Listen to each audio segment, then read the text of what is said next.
souhaiter la bienvenue à tous ce soir qui sont avec nous pour l'écoute de l'Évangile. On dit le bonsoir à tous.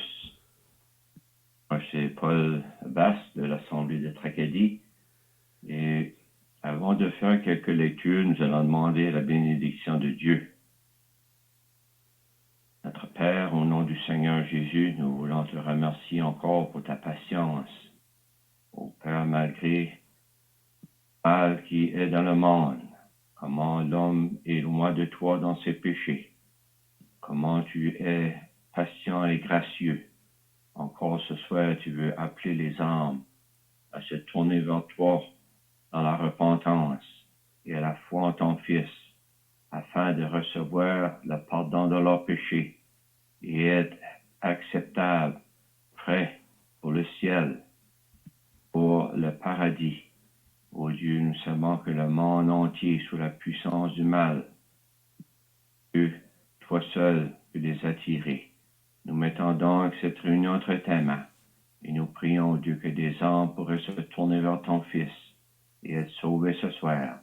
Nous te demandons la bénédiction sur nous ce soir au nom du Seigneur Jésus. Amen. On va faire une première lecture dans Genèse au chapitre 22. L'Ancien Testament, Genèse 22. Un récit peut-être que vous avez déjà entendu, qui a été emmené souvent par l'Évangile. Le sacrifice d'Isaac, Genèse 22, verset 1.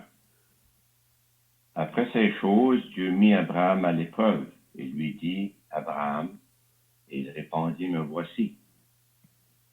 En ton fils, ton unique, celui que tu aimes, Isaac, va-t-on au pays de Moriah, et là offre-le en holocauste sur l'une des montagnes que je te dirai. Il se leva de bon matin, sella son âne, et prit avec lui 2 serviteurs et son fils Isaac. Il fendit du bois pour l'holocauste et partit pour aller au lieu que Dieu lui avait dit. 3e jour, Abraham, levant les yeux, vit de loin le lieu de loin. Et Abraham dit à son serviteur, restez ici avec l'âne. Moi et le jeune homme, nous irons jusqu'à là pour adorer, et nous reviendrons auprès de vous. Abraham prit le bois pour l'holocauste, le chargea sur son fils Isaac, a dans sa main le feu et le couteau. Ils furent tous deux ensemble. Alors Isaac, parlant à Abraham, son père, dit, mon père. Et il répondit, me voici, mon fils. Isaac reprit, voici le feu et le bois, mais où est l'holocauste, où est l'agneau pour l'holocauste? Abraham répondit, mon fils, Dieu se pourvoira lui-même de l'agneau pour l'holocauste. Et ils marchèrent tous deux ensemble. Lorsqu'il fut arrivé au lieu que Dieu lui avait dit, Abraham y éleva un autel et rangea le bois. Il lia son fils Isaac et le mit sur l'autel, par-dessus le bois. Abraham étendit la main et prit le couteau pour égorger son fils. L'ange de l'Éternel l'appela des cieux et dit, Abraham, et il répondit, me voici. L'ange dit, n'avance pas ta main sur l'enfant et ne lui fais rien, car je sais maintenant que tu crains Dieu et que tu ne m'as pas refusé ton fils unique. Abraham leva les yeux et vit derrière lui un bélier retenu dans un buisson par les cornes. Et Abraham alla prendre le bélier et l'offrit en holocauste à la place de son fils. Abraham donna à ce lieu le nom de Yahvé-Jiré. C'est pourquoi l'on dit aujourd'hui à la montagne de l'Éternel, il sera pourvu. Ce qu'on va lire pour maintenant, on va lire d'autres passages à mesure qu'on avancera. J'aimerais regarder les 3 choses qui étaient nécessaires ici pour la satisfaction de Dieu. Ça prenait le bois, ça prenait le feu et ça prenait un agneau pour l'holocauste. C'est certainement une grande épreuve pour Abraham, mais Dieu lui dit quoi père allait à la montagne avec son fils et l'offrir en sacrifice. Une épreuve pour Abraham. Abraham obéit. Même au verset 3, Abraham pourvu le bois. Il fondit du bois pour l'Holocauste. Aussi qu'il a pris le feu. L'homme a pourvu ces deux choses. Bois, feu.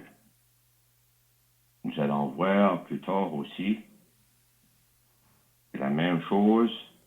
L'homme a pourvu le bois et l'homme a pourvu le feu aussi à la croix. Puis Dieu, comme Abraham a dit ici, a répondu à son fils, qui dit, voici le feu et le bois, mais où est l'agneau pour l'Holocauste?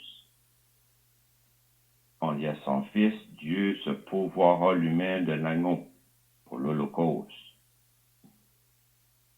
Un holocauste, c'est quelque chose c'était un sacrifice qui était entièrement consumé par le feu. C'était un holocauste, un sacrifice. On voit Abraham qui dit son fils, il range le bois, prépare tout le bois, il lit le fils, mais l'ange de l'Éternel intervient pour lui dire, ne fais point de mal à l'enfant, car je sais maintenant que tu crains Dieu. Puis, Dieu a pourvu l'Holocauste, un bélier retenu d'un buisson par les cornes. Abraham l'a pris, puis l'offrit à la place de son fils sur l'autel. Maintenant, j'aimerais lire dans Jean 1, verset 29, de ces trois choses. Le feu, bois, l'Holocauste, ou le sacrifice. Jean 1, 29 nous dit ici, le lendemain, il vit Jésus venant à lui et il dit, voici l'agneau de Dieu qui ôte le péché du monde. L'agneau de Dieu. On a vu dans l'Ancien Testament, Dieu a pourvu l'agneau. Isaac a demandé à son fils, voici le feu et le bois, mais où est l'agneau pour l'Holocauste? C'est un portrait, un type de ce qui allait venir. Si nous voyons l'agneau de Dieu, le Seigneur Jésus, pour quelle raison qu'il est venu? Il ôte le péché du monde. Maintenant, j'aimerais aller au Jean 19, verset 17.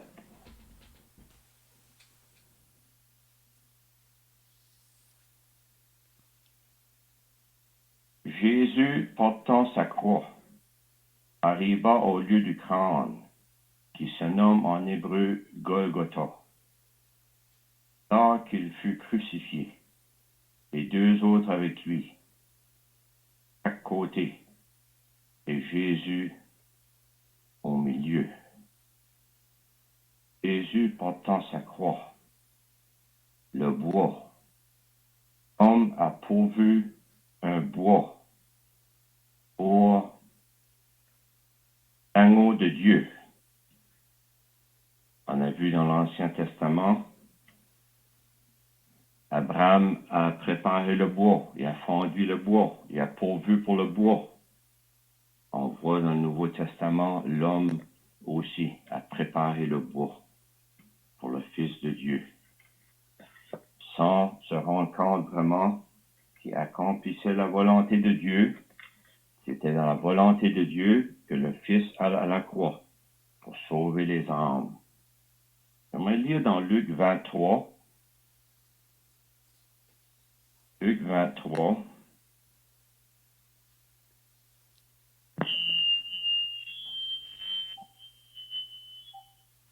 Et 20. 23, 20. L'autre leur parla de nouveau dans l'intention de relâcher Jésus et criait, crucifie, crucifie-le. On pourrait aller au verset 31. On sait ici, le Seigneur a été arrêté. Ils l'ont châtié, ils s'en moqués de lui, même pour le crucifier.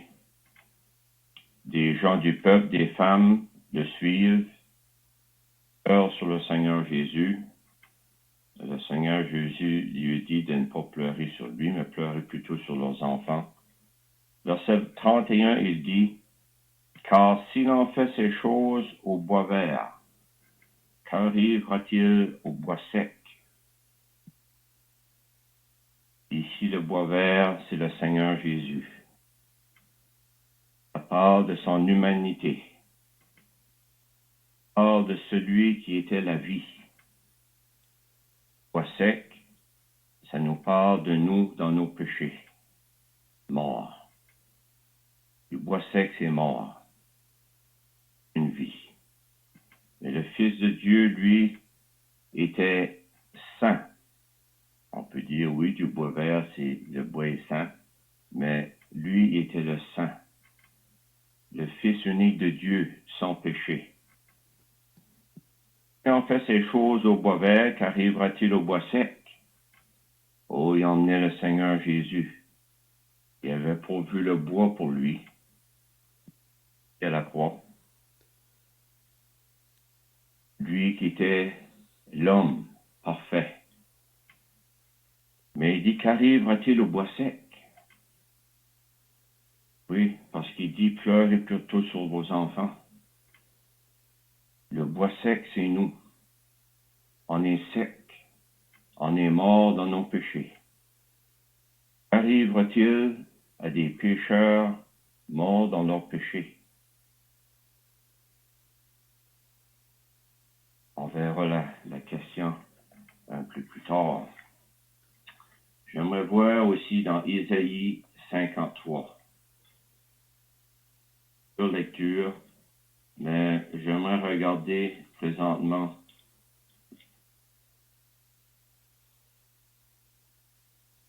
le feu. On a vu qu'Abraham a pourvu le bois pour l'Holocauste, préparé le bois, fondu le bois. On a vu dans le Nouveau Testament comment l'homme a pourvu la croix, le bois. On a vu que aussi Abraham avait préparé le feu, emmené le feu, il a pourvu le bois et le feu. L'homme a pourvu le bois et le feu aussi. Le feu de la colère de Dieu. À cause de nos péchés, le Fils a été jugé. Le Fils a été frappé de Dieu. Nous allons lire dans Isaïe 53 à partir du verset 5.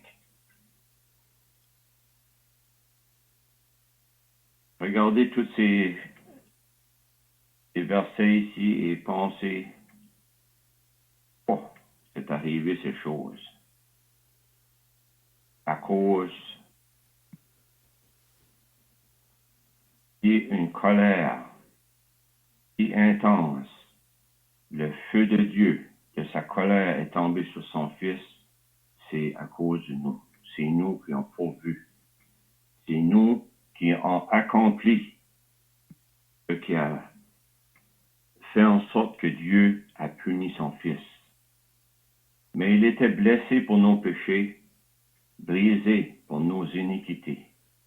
Le châtiment qui nous donne la paix est tombé sur lui, et c'est par ses meurtrissures que nous sommes guéris. Nous étions tous errants comme des brebis, chacun suivait sa propre voie, et l'Éternel a fait retomber sur lui, et de nous tous Il a été maltraité et opprimé. Il n'a point ouvert la bouche. Un agneau qu'on mène à la boucherie, à une brebis muette devant ceux qui l'attendent. Il n'a point ouvert la bouche. Il a été enlevé par l'angoisse et le châtiment. Peu de sa génération qui a cru qu'il était retranché de la terre des vivants et frappé pour les péchés de mon peuple. A mis son sépulcre parmi les méchants, son tombeau avec le riche, quoiqu'il n'ait commis de violence. Il n'y avait point eu de fraude dans sa bouche. Il a plu à l'Éternel de le briser par la souffrance, après avoir livré sa vie en sacrifice.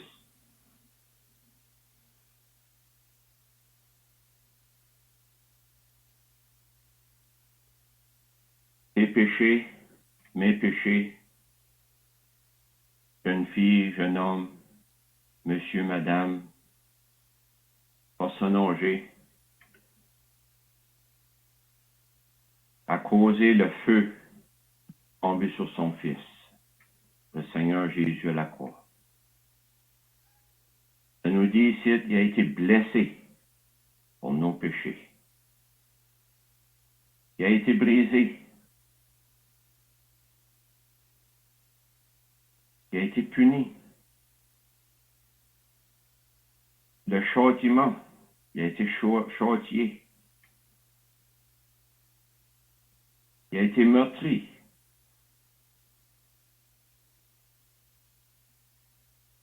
Oh, cher ami, je ne sais pas qu'est-ce que vous pensez, mais regardez attentivement à toutes les choses qui sont arrivées.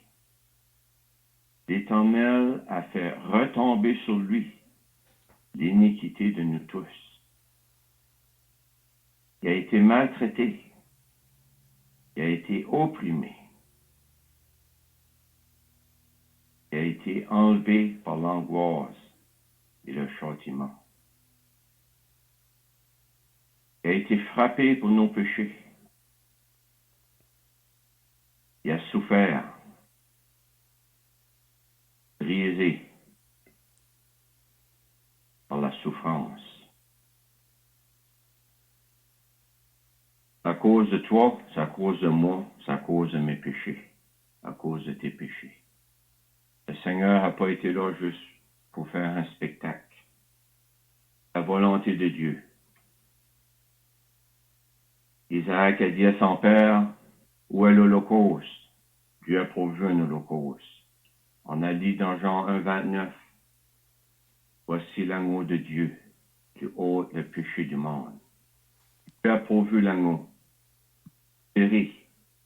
Tous en péché sont privés de la gloire de Dieu. Il n'y a personne qui peut entrer dans le ciel de Dieu tel qu'il est.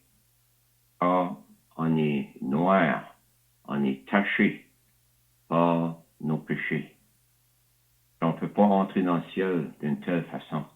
C'est pour ça que Dieu a envoyé son Fils. Pour aller à la croix. Dans ses plans divins, Dieu a même fait en sorte que l'homme a préparé le bois. L'homme avait tout fait, désobéi à Dieu. Pendant des siècles, le péché s'accumule et s'accumule et s'accumule encore aujourd'hui. Mais le Seigneur Jésus à la croix a tout fait pour enlever le péché. Mais c'est personnel. Pas qu'il l'a fait, puis tout le monde est pardonné. Tout le monde est lavé de leur péché. Oui, c'est certainement ce que Dieu voudrait. Mais c'est personnel.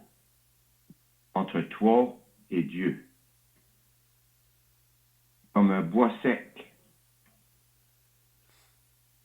Comme ça. Imaginez qu'est-ce qu'un bois sec dans un feu.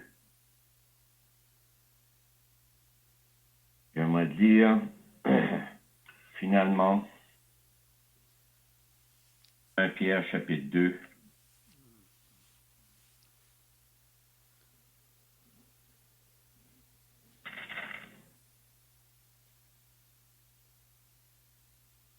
Pierre chapitre 2, verset 24.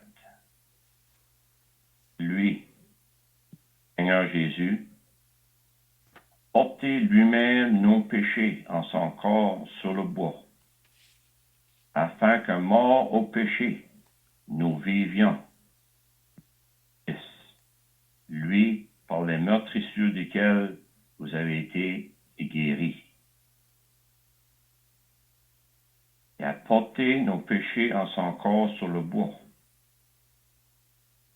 Est-ce que tu as réalisé que tu es un bois sec? Tu es mort dans tes péchés. Tu ne peux pas entrer dans le ciel de Dieu. Mais le Seigneur Jésus a porté tes péchés sur la croix, afin que tu sois mort puis que tu peux vivre pour la justice. Le Seigneur Jésus peut te donner la vie éternelle. Comment? Par les meurtrissures. Vous avez été guéri. Guéri ce soir. Tu peux avoir le plein pardon de tes péchés. Mais selon toi qui vas décider quoi faire du Seigneur Jésus. J'ai un autre verset que j'aimerais dire aussi.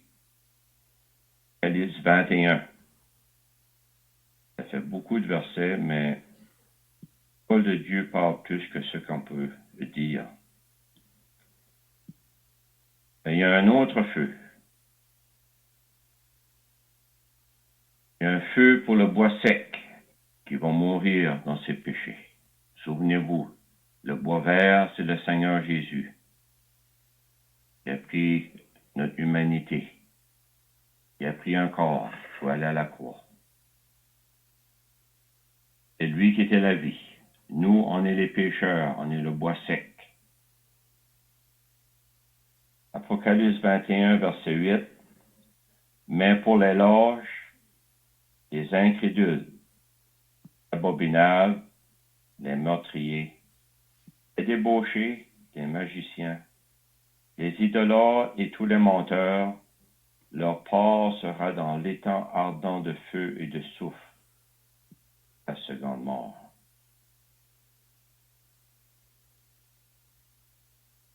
Abraham a pourvu et a préparé le feu pour l'Holocauste. Nous, les êtres humains, à cause de nos péchés, nous qui avons fait en sorte que le feu de la colère de Dieu est tombé sur son Fils. Ceux qui vont accepter le Seigneur Jésus comme leur sauveur ne connaîtront pas le feu de Dieu, le jugement, parce que le feu a passé déjà. Dieu punira pas le péché deux fois. Ici, on voit le bois sec. Qu'arrivera-t-il au bois sec, le Seigneur a dit? Va arriver aux pauvres pécheurs qui vont mourir dans leur péché. C'est pas la volonté de Dieu. Dieu a pourvu un moyen pour tous les êtres humains. Le choix que tu vas faire, c'est toi-même. Que vas-tu faire du Seigneur Jésus? On voit ici Dieu ailleurs aussi. Il a pourvu un éternel. Mais nous savons, d'après les Écritures, cet étang de feu était préparé pour le diable et ses anges. Mais tous ceux qui moururent dans leur péché dans ce lieu pour l'éternité. Vous savez, Dieu vous aime. Tout fait. Vous avez seulement besoin de vous tourner vers lui et vous repentir de vos péchés pour recevoir le plein pardon. Seigneur, sauve. Le pardon des péchés, être sauvé par la vie éternelle, être né de nouveau, toute la même chose. Frère, personne ne sait où ils vont, mais qu'ils quittent cette terre. Le savez-vous? Avez-vous des doutes? On voit ici, incrédules, les lâches, oui, il y a une grande liste de péchés et tous les menteurs. Oh, peut-être que vous êtes juste un menteur. Mais si vous mourrez avec vos péchés, leur part sera dans l'étang ardent de feu et de soufre. Dieu ne peut pas accepter le péché dans son royaume. C'est pour cela que le Fils de Dieu est venu sur la terre. C'est sur la terre que nous pouvons avoir le pardon de nos péchés. Après ça, il est trop tard. Donc, j'espère que vous avez saisi 3 ingrédients. Le feu, eau et l'holocauste, ou l'agneau, le sacrifice. Ham a pourvu et a préparé le bois. L'homme a préparé le bois pour attacher le Fils de Dieu dessus. Abraham a préparé le feu. Ça nous parle de nous tous, pécheurs, ont désobéi à Dieu et qui ont fait en sorte que le feu de la colère de Dieu est tombé sur son Fils. Dieu a pourvu un agneau à la place d'Isaac. Isaac a été relâché. L'agneau a été consumé à sa place. Dieu a pourvu l'agneau de Dieu, son Fils, le Seigneur Jésus. Le Seigneur a pris ta place. Que vas-tu faire du Seigneur Jésus? Oh, on espère ce soir que vous allez saisir le moment. Aujourd'hui, le jour du salut. Demain, il peut être trop tard. N'attendez pas. Il y a des choses qui peuvent arriver d'ici à demain. Mais soyez sauvés. Et nous, sauveurs, ce soir, tel que vous êtes. Nous allons prier. Notre Père céleste, au nom du Seigneur Jésus, oh, nous te remercions que tu nous as aimés. Malgré moi, nous sommes loin de toi dans nos péchés. Et comment tu veux attirer l'être humain à toi. Tu as pourvu le sacrifice parfait, qui n'aura jamais besoin d'être répété. Le feu de ta colère est passé à la croix sur ton Fils à cause de nos péchés. Et ton Fils a éteint ce feu. Il a pu dire tout est accompli. Tout est consumé. Et celui qui met sa confiance dans cette œuvre, ô Dieu, reçoit la vie éternelle. Nous te remercions, ô notre Dieu, que tu as eu pitié de nous et que tu aimes les pécheurs. Tu veux encore sauver ce soir. Nous mettons donc tous ceux qui étaient sous l'écoute ce soir, et même nos voisins, nos enfants, les plaçons entre tes mains bénies, en te priant de sauver. Au nom du Seigneur Jésus. Amen. Amen.